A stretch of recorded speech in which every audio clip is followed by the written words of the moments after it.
देखिए, जैसा अभी जरंगे साहब ने आपको बताया है कि कुछ दिनों के अंदर कुछ ना कुछ तो जो भी फैसला लेंगे, मैं अकेला अपने तौर के ऊपर मेरी पार्टी का फैसला नहीं कर सकता हूं।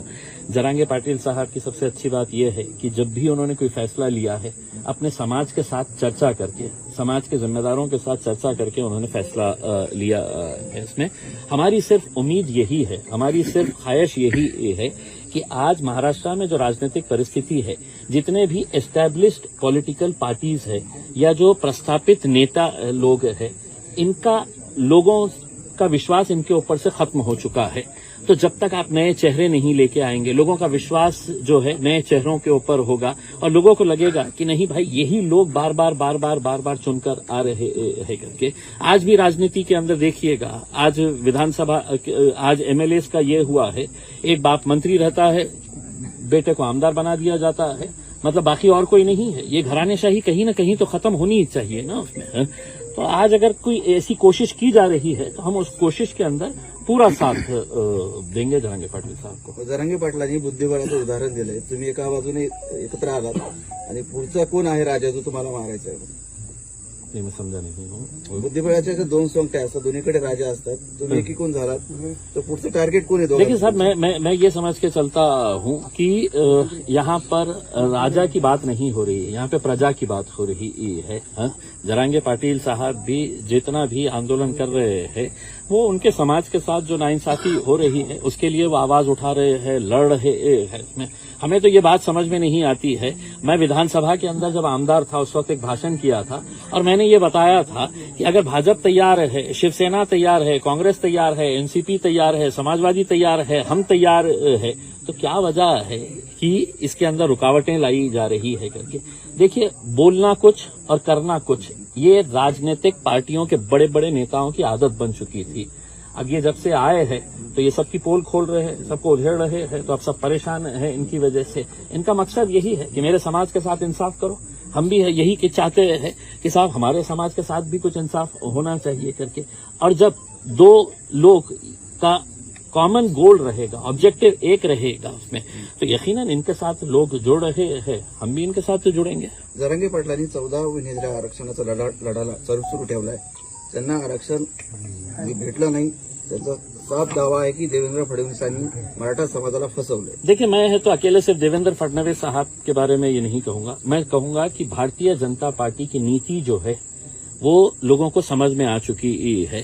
कॉन्स्टिट्यूशनल अमेंडमेंट अगर करने का है, केंद्र सरकार के पास जाने का है, मैं तो आपको यहां तक ये कहता हूं कि उस वक्त नरेंद्र मोदी साहब ने यहां के एक बड़े नेता को बुलाकर ये कहा था कि ये आंदोलन मराठा समाज का किसी भी हालत के अंदर दिल्ली तक नहीं पहुंचना चाहिए करके, यहीं का यहीं इसको रखना चाहिए करके।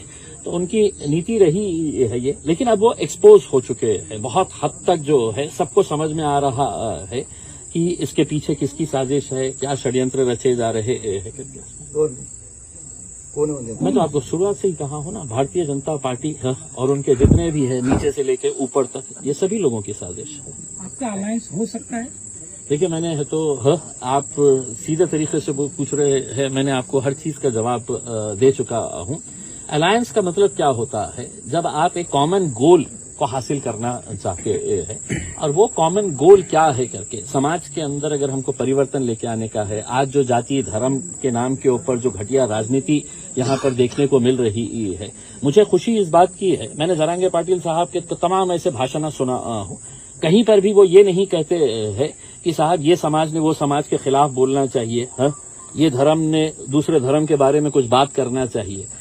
उनका एक गोल है, उनकी एक सोच है कि भैया हमको रहना सबको साथ में ही है करके। उसमें उन्होंने कितने उदाहरण अपने गांव के दिए हैं यहाँ पर कि उनके गांव के अंदर किस तरीके से अच्छा, लेकिन आज क्या वजह है कि महाराष्ट्र के अंदर जाति धर्म और मजहब की दीवारें खड़ी की जा रही है, उसको कहीं ना कहीं गिराना चाहिए। और वो कौन गिरा सकता है? जो एस्टेब्लिश लीडरशिप है उनसे हमारी उम्मीदें खत्म हो चुकी है।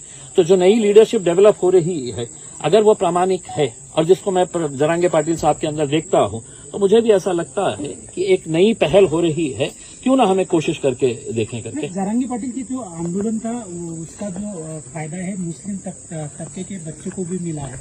हाँ, इस वजह से भी आप आप देख सकते हैं देखिए, कि 100% मैं जैसा आपको ये बताया हूं ना कि जब फायदे मिलते हैं, किसको फायदा मिलना चाहिए साहब?